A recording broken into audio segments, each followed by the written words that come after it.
Assalomu alaykum aziz vatandoshlar. Sizlarga ma'lumot o'rnida aytib ketaman.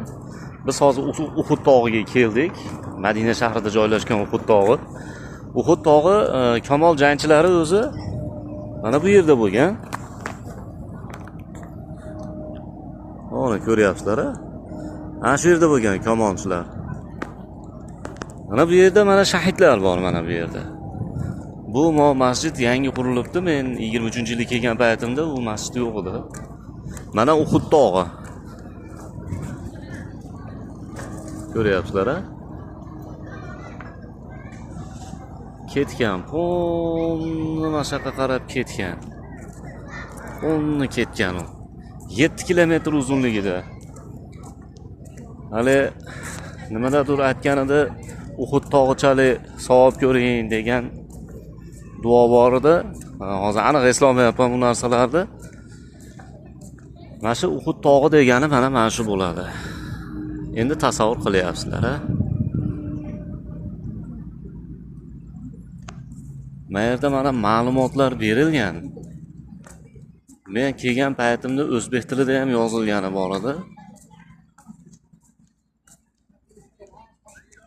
Hind, arab, Pokiston, qomni hammasi bor ekan, o'zbek tilini topa olmayapman men. Shamanni nariga betiga olib qo'yishganmi, uni bilmayman.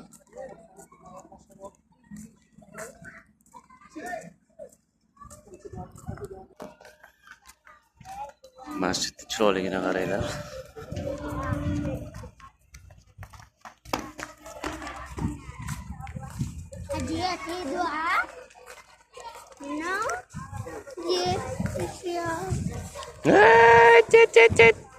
Ating nima?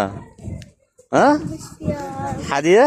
5 riyal. Hadiya? 5 riyal. 5 riyal. No 5 riyal. No 5 riyal. Ha. Ammo qizni qaranglar mana. Bu yerda ham bor lo'lilar, Mas'udlar lo'lilar bor bu yerda.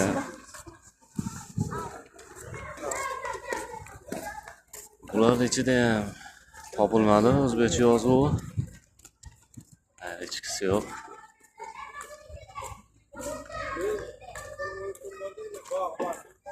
Mana shu yerda mana shahidlar yotibdi.